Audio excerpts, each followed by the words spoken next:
Part 1. Breaking the Golden Statue. We often imagine an enlightened person as a perfect golden statue, a saintly figure living in some remote place on a snowy mountain, detached from worldly affairs, no longer concerned with food or clothing. We think they have reached a transcendent state, devoid of emotion, never knowing anger, never knowing sadness. That image is both beautiful and distant, making the very words enlightenment a goal that seems almost unattainable for ordinary people like us, who are still struggling with daily life, with relationships, and with a whirlwind of emotions. But what if this image of the golden statue is just a myth, a beautiful misunderstanding that inadvertently creates a distance, a wall that prevents us from realizing a much simpler and more intimate truth? Today, let us do something together. Let us gently remove the layers of gold plating, the myths we have draped over the enlightened one, to see their true human form, a person of flesh and blood, who still walks on this earth, just as we do. The first and most common myth is that the enlightened one has no need for material things. We think they have transcended all the necessities of life. But what is the reality? After his enlightenment, the Buddha Shakyamuni still went on alms rounds every day. He still ate the food offered by the people. He still wore robes and needed a place to rest. Zen masters throughout history, some tended gardens, some practiced calligraphy, some chopped wood. They still lived, still worked, just like everyone else. So where does the difference lie? The difference is not in whether they possessed material things, but in the fact that material things do not possess them.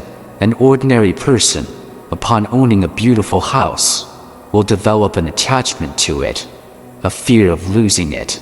Their mind becomes bound to the house. But an enlightened person can live in a beautiful house, care for it meticulously, yet their mind remains completely free. If the house were gone tomorrow, they would not suffer in agony, because they understand that everything in this world is temporary, coming and going. They use material things, but they are not enslaved by them. Their wealth or poverty lies in the freedom of their mind, not in what they hold in their hands. It is like a boat. An enlightened person can use it to cross a river, but once they reach the other shore, they are ready to leave the boat behind without a shred of attachment. We, on the other hand, tend to carry the boat on our backs for the rest of the journey. The second myth is that the enlightened one no longer has emotions. We think they have become like wood or stone, no longer knowing joy or sorrow. This is perhaps one of the biggest and most unfortunate misunderstandings. The truth is they still have emotions, and may even feel them more deeply than we do. When they see a beautiful landscape, they still feel joy. When they witness the suffering of living beings, their compassion still arises, and they can still shed tears. So what is the difference? The difference is that they are not swept away by their emotions. An ordinary person, when sad, will say, "I am sad." They identify themselves with the sadness, drown in it, and let it dictate their every thought and action. But an enlightened person, when sadness comes, will recognize, an emotion of sadness is passing through my mind. They see the sadness as they would see a cloud drifting across the sky. They do not chase it away, nor do they cling to it. They are simply the space that allows the sadness to come and go. Therefore they can feel sadness, but they do not become sadness. For them, emotions are like visitors to their home. They smile and welcome the guest, offer them a cup of tea, and when the guest leaves, they smile and see them off without trying to hold them back. They are the master of the house of their consciousness, not a passive guest swept along by other visitors. Part 2. The anger of a bodhisattva and the tears of the Buddha. The third myth, a branch of the myth about emotions, is that an enlightened person never gets angry. We often imagine them as a perfectly still lake, without a single ripple. No matter who throws a stone into that lake, they will just respond with a gentle smile. This image is very beautiful, but it does not fully reflect the complex and vibrant reality of an awakened human being. In Buddhist scriptures and Zen stories, we frequently encounter images of great masters shouting, striking tables with a stick, or performing actions that look very angry to awaken their disciples. So how should we understand this? To understand, we must clearly distinguish between two types of anger: ignorant anger and wise anger. Ignorant anger is the anger that most of us experience. It is born from a wounded ego. When someone insults us, our ego feels attacked, and it reacts with anger to defend itself. This anger is rooted in fear and attachment to a favorable image of ourselves. It is blind, destructive, and after it passes, it often leaves behind regret and damaged relationships. Its energy is very heavy. It burns both ourselves and others. But the anger of an enlightened person, sometimes called the anger of a bodhisattva, is completely different. It is not born from a wounded ego, because they no longer cling to any self to protect. Their anger, if it appears, is a conscious act, a skillful means employed for one single purpose, out of compassion, to help sentient beings escape from their delusion. Let's listen to the story of Zen master Linji. He was famous for his powerful teaching methods, often using shouts and a stick to enlighten his students. One day, a monk came to ask him about the Dharma. Instead of answering, the master let out a deafening shout. The monk was terrified and understood nothing, but in that very moment of terror, all the thoughts and concepts in the monk's mind suddenly stopped. In that abrupt silence, he had a sudden awakening. Master Linji's shout was not personal anger. It was like a clap of thunder that shattered the clouds of ignorance obscuring the student's mind. It did not carry the energy of hatred, but the energy of a powerful compassion, a desire to help the other person break the chains of their own mind. It is like a mother who sees her young child running towards a busy road. She might scream loudly and pull the child's arm forcefully. That action looks fierce, but where does it come from? From a boundless love, a desire to protect her child from harm. The anger of an enlightened one is the same. It is pure, with no aftertaste of resentment. After the shout has faded, the master's mind is as still as a lake. The anger comes and goes as a tool, leaving no trace in their heart. The same is true for tears. It is said that when the Buddha saw the suffering of beings in the cycle of samsara, he wept. Those were not the tears of sentimentality or weakness. They were the tears of great compassion, of the deepest empathy for the pain of all beings. An enlightened person is not unfeeling. On the contrary, because the wall of the ego has dissolved, they feel the suffering of others as their own. Their heart expands to embrace the entire universe. Thus, an enlightened person is not someone without emotions. They are someone who has mastered their emotions. They are no longer slaves to their unconscious reactions. Instead, they possess an immense freedom, the freedom to choose which action is most appropriate and beneficial in any given situation. Sometimes that action is a gentle smile, sometimes it is silence, and sometimes it can be a shout like a thunderclap, but all of these arise from a single source: clarity and compassion. When we stop imposing our rigid standards of perfection on them, we will begin to see the true beauty of enlightenment.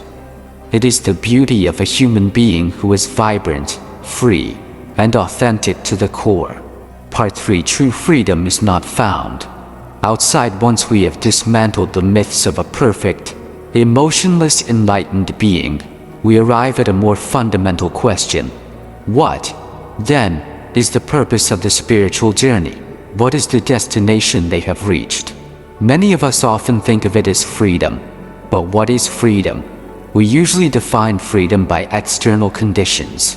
Freedom is having enough money so we don't have to worry. Freedom is being able to travel the world. Freedom is not being bound by family, work, or any responsibility. We are always searching for freedom somewhere out there, in some ideal circumstance in the future. But the enlightened masters point to a completely different truth. They say that true freedom cannot be found in any external place.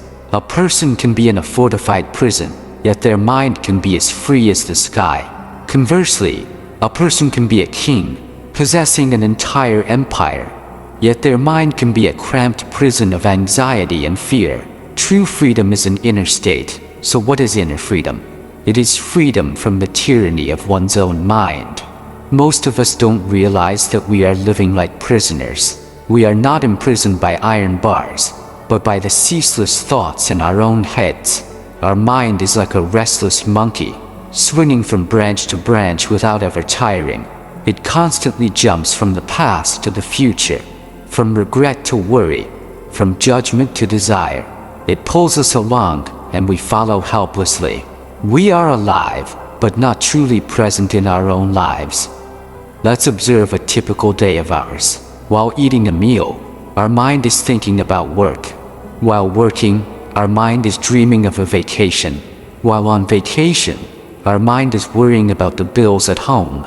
We are rarely ever truly there, 100%. We are always being pulled away by the stream of thoughts. We are slaves to our minds. An enlightened person is one who has broken these chains. They have found freedom from their own thoughts. This does not mean they no longer think. Thoughts still arise, but they are no longer carried away by them. They have learned to observe the flow of thoughts without identifying with it. They are like a person standing on the riverbank, watching the torrential river flow by. They are not the river. They are the observer. It is because of this inner freedom that they can live fully in each moment. When they eat, they are only aware of eating. When they walk, they are only aware of walking. When they speak to someone, their entire mind is there. Listening deeply, they can live in the midst of a turbulent society, do ordinary jobs, have relationships, but they are not attached to or identified with any role or circumstance. They can be a teacher, a father, a carpenter, but deep down, they know their true nature is not any of those labels. They are the awareness, the clear space behind all the roles. The story of Zen Master Bankei is a wonderful illustration. He lived among the people, teaching the Dharma to all classes, from farmers to lords. One day, someone asked him, "Master, why don't you go up to the mountains to find a quiet place to practice?" Master Bankei smiled and replied, "My mind is already the mountain. What need is there to go to the mountains?" His freedom was not dependent on where he was. Whether in a noisy market or a quiet temple, his inner peace remained unshaken. He had found the unmovable mountain right in his own heart. This is an incredibly liberating message for all of us. It means we don't have to renounce this life. We don't have to escape society to find freedom. Freedom is not a place. It is a way of seeing. It is the ability to find stillness in the midst of noise, to find peace in the midst of a storm. And the path to finding that freedom, ironically, is not a path of seeking. Part 4. The Seeker's Paradox. Most of us, when we begin our spiritual journey, become seekers. We seek enlightenment, we seek freedom, we seek nirvana. We read many books, attend many meditation retreats, and travel to many sacred places. We strive, we try, we desire. This act of seeking comes from a very basic yet profoundly mistaken belief. It is the belief that enlightenment is something external, something we don't yet have, and that we need to do something to obtain it. But this very act of seeking contains a paradox. When you are searching for something, you are implicitly affirming to yourself and to the universe, "I am lacking. I do not have it yet." And this very feeling of lack becomes the wall that prevents you from realizing what you are looking for. It's like a person wearing glasses on their forehead who is frantically searching for them all over the house. The more vigorously they search, the less they are able to see the glasses that are already there. The enlightened masters have pointed out that enlightenment, or Buddha nature, is not a state to be achieved in the future. It is our already present nature, right here in the present moment. It is not something we need to build or create. It is like the sky, which has always been there, blue and vast. But our mind, with its clouds of thoughts, worries and desires, has obscured that sky. Our job is not to try to create the sky. Our job is simply to realize that the clouds are not us, and to let them drift by on their own. When the clouds part, the sky will reveal itself. So why don't we realize this? Because we are too busy seeking. The search creates attention. It creates a self that is seeking. And as long as there is a self that is striving and desiring, the true sky remains hidden. Listen to the story of a young, very diligent monastic student. He meditated day and night, followed the precepts strictly, with the sole desire to become enlightened. He went to his master and asked, "Master, I have tried so hard for many years and still have seen nothing. What more must I do to attain enlightenment?" The master looked at him, remained silent for a moment, and then asked, "Who is asking that question?" The young student was surprised. "Well, it is I, sir." The master asked again, "And who are you?" The student began to list. "I am a monk, your disciple, a person who is seeking liberation." The master shook his head. "All of those are just labels. Let go of all of them, including the label, one who seeks enlightenment. When there is no one left to seek, what you are looking for will reveal itself." This teaching is incredibly profound.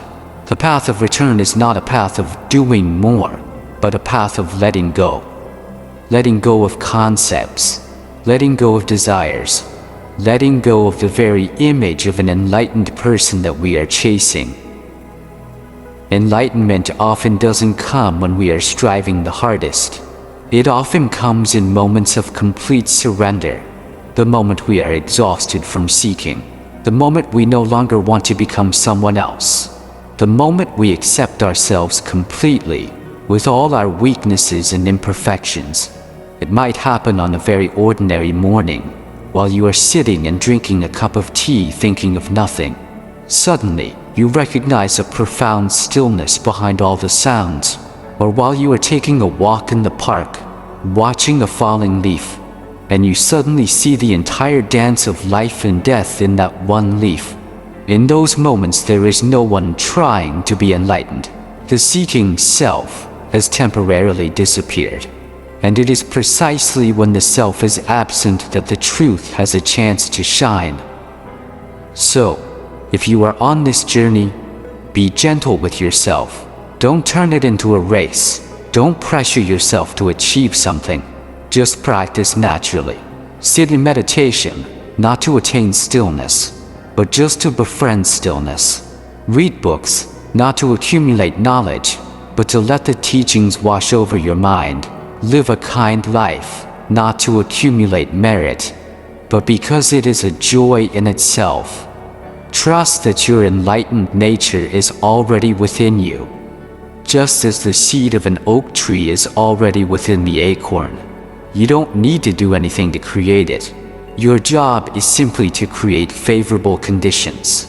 Water it with mindfulness, fertilize it with compassion.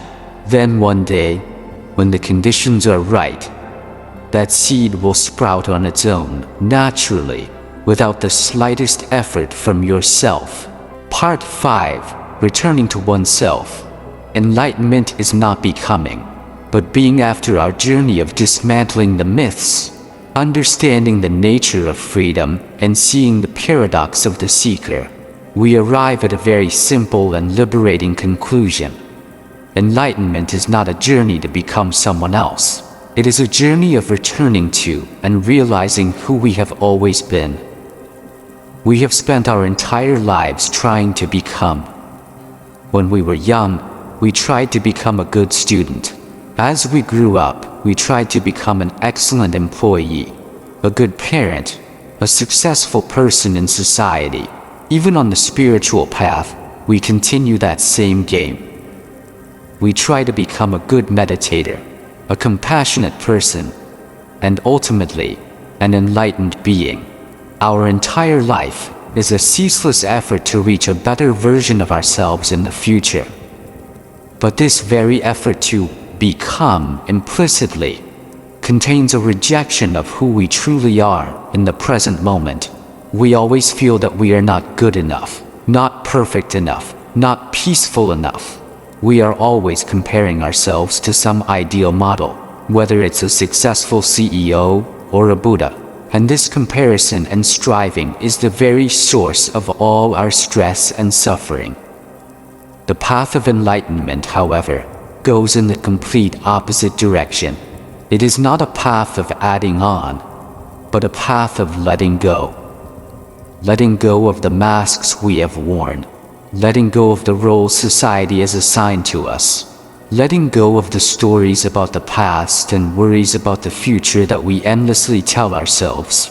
And when we gradually let go of these layers, what remains? What remains is not a new, more perfect and brilliant self. What remains is a stillness, a clear, nameless, formless space of awareness. It is what we have always been, but had forgotten during our busy journey of seeking.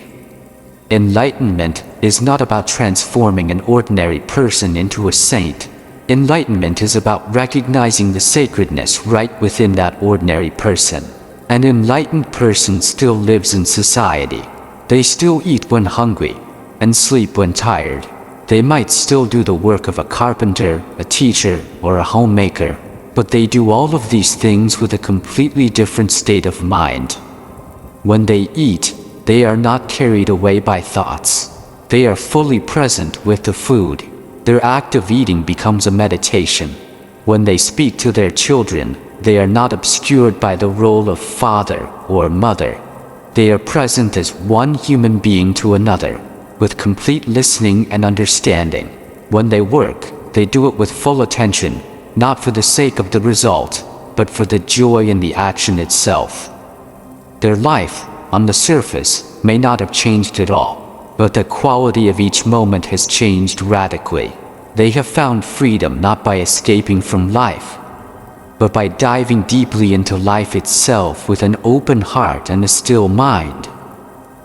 So, is this path of return distant and mysterious? Not at all. It is right here, closer than our own breath. It is not found in profound books or complex rituals. It is found right in the ordinary emotions we are experiencing.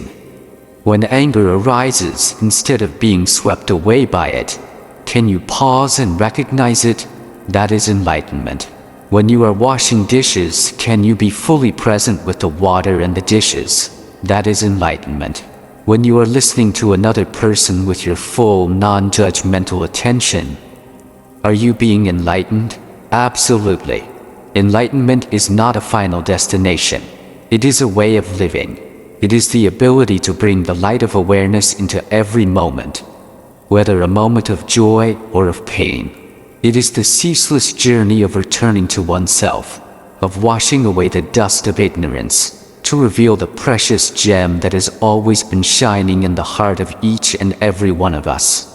It is not reserved for a select few. It is the birthright of all beings. Part 6. The Utmost Ordinary. After our long journey of dismantling the myths about enlightenment, we might feel a little disappointed. The image of the transcendent saint, with a radiant halo and extraordinary powers, has vanished. What remains seems all too ordinary. A person who still eats, still sleeps, still has emotions, still lives in the world. So, in the end, what is the meaning of all the practice, all the effort? if it's only to return to that ordinariness. But this, right here, is the most profound point we need to contemplate. The ordinariness of an enlightened person and the ordinariness of a person who is still asleep, though they may look the same on the surface, are in essence worlds apart. Our ordinariness is usually an unconscious ordinariness. We eat unconsciously, we walk unconsciously, we speak unconsciously. We live like a machine programmed by habits and automatic reactions. We are pushed around by the waves of emotions and thoughts from one day to the next. Our life passes by in a dreamlike state. But the ordinariness of an enlightened person is a mindful ordinariness. They do the exact same things we do, but they do them with 100% presence. When they drink tea, in their universe at that moment there is only tea. When they walk, every step is a miraculous contact with the earth. They are no longer pulled back by the past, nor dragged forward by the future. They have learned to dwell fully in the only moment that is real, the present moment. It is because of this complete presence that all their actions, no matter how simple, become extraordinary. For them, washing a bowl is as sacred as a ceremony. Listening to another person is as profound as a scripture. They have found nirvana not in some distant heaven, but right in the ordinary tasks of life. The second core difference lies in the origin of action. Most of our actions originate from the ego. We work to earn money for me. We speak kind words so that others will like me. We do good deeds so that I can receive good merit. The I is always at the center of all our activities. But an enlightened person acts from a different place. They act from clarity and compassion, no longer driven by a selfish ego. Their self has melted into the vastness of life. They work not for themselves, but for the joy in the work itself, for the benefit of others. Their actions become as natural as the clouds drifting, as the water flowing. They leave no trace of attachment or desire. Like the sun that shines, it does not shine to be praised by anyone. It simply shines because that is its nature. When we understand this, we will stop looking for external signs of enlightenment. We will no longer judge whether a person is spiritual by whether they are vegetarian, whether they go to the temple regularly, or whether they speak in lofty philosophical terms. All of those are just external forms. The true sign of a person on the path of awakening lies in very subtle things. It is a peace that radiates from within them, a quiet peace that is contagious. It is their ability to listen deeply. When you are with them, you feel completely accepted, without judgment. It is a genuine humility, because they know they are just a speck of dust in the vast cosmos. And it is a simple joy for living, an ability to find beauty in the smallest of things. The journey of enlightenment is not a metamorphosis that turns a worldly person into a saint. It is a homecoming, to recognize the sainthood right within that worldly person. It is not an escape from life, but a deep engagement with life itself, with a heart that is no longer afraid, and a mind that is no longer in chains. And the destination of that journey, surprisingly, is the very starting point. An ordinariness, but an ordinariness that has been illuminated by the light of awareness. Part 7. The journey of returning to oneself. So we have journeyed together a long way to break down the golden statues, to see that an enlightened person is not a stranger, but the truest, freest version of a human being. They still live, still feel, still walk in the midst of daily life. The only, and also the greatest difference is that they have returned to their true home, their inner home. So what is this path of return like? Is it reserved only for the great sages? The answer is no. This path is wide open to everyone, regardless of age, education, or circumstance, because that home is not far away. It is right here within us. The journey of return is not a journey of moving forward, but a journey of stopping. The first and most important step on this journey is to realize that we are lost. Most of us are living in exile, far from our own home. We live in the past with our regrets, or in the future with our anxieties. We live in our roles, in the expectations of others, in the stories that our mind endlessly tells us. We have forgotten what it feels like to be at home. Therefore, the first step is to bravely admit, I am lost. I am tired of this sleepwalking life. I want to come home. Just with that sincere admission, the journey has already begun. The second step is to learn how to stop. Our mind is like a traveler who never knows how to rest. It is used to running and running and running. If you suddenly tell it to stop, it will refuse. Therefore, we need an anchor to help the mind find a place to rest. And the most miraculous anchor, always available and completely free, is our breath. You don't need to do anything complicated. Just sit down comfortably, close your eyes, and gently bring your attention to your breath. Feel the breath coming in, expanding your chest, filling your lungs. Feel the breath going out, your body gently contracting. Don't try to control or change the breath. Simply observe it, like a gatekeeper observing people coming in and out. Your mind will start to wander. That is certain. It will think about this and that. When you realize you are thinking, don't get frustrated or blame yourself. Gently smile at yourself and say silently, thinking. Then gently bring your attention back to the breath. Just repeat this process over and over. Every time you bring your mind back to the breath, you are strengthening the muscle of your attention. You are relearning how to be the master of your mind, instead of letting it be your master. This practice, called meditation, is not about achieving some empty or mystical state. Its purpose is very simple: to help us stop and come home to the present moment. Once you have grown accustomed to being at home in the stillness of meditation, the next step is to carry that home with you into your daily life. This is the practice of mindfulness. You can be mindful while washing dishes, while driving, while talking, whenever you remember. Bring a part of your attention back to the sensations in your body, to your breath. When you can do this, you will no longer be swept away by life. You will live with a stability from within. This journey of return has no end. It is a practice for a lifetime. There will be times when you make progress and feel very peaceful. There will be times when you regress, feeling you are being pulled back by old habits. Be patient and compassionate with yourself. Don't turn it into a battle. See it as an adventure, a journey of rediscovering yourself. And always remember, the destination is not as important as the steps you are taking.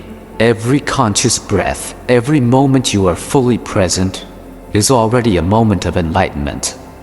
This is episode 19 in our 111 video series on cosmic energy, where science and spirituality meet to help you better understand yourself and the evolution of consciousness. Be sure to subscribe and hit the notification bell so you don't miss the next videos. And finally, I would like to leave you with a question to contemplate. Not to find an answer with your mind, but to feel with your whole heart. If the freedom and peace you are searching for are not far away, but are the very stillness right in the middle of your mind's turmoil, do you dare to stop and listen to it?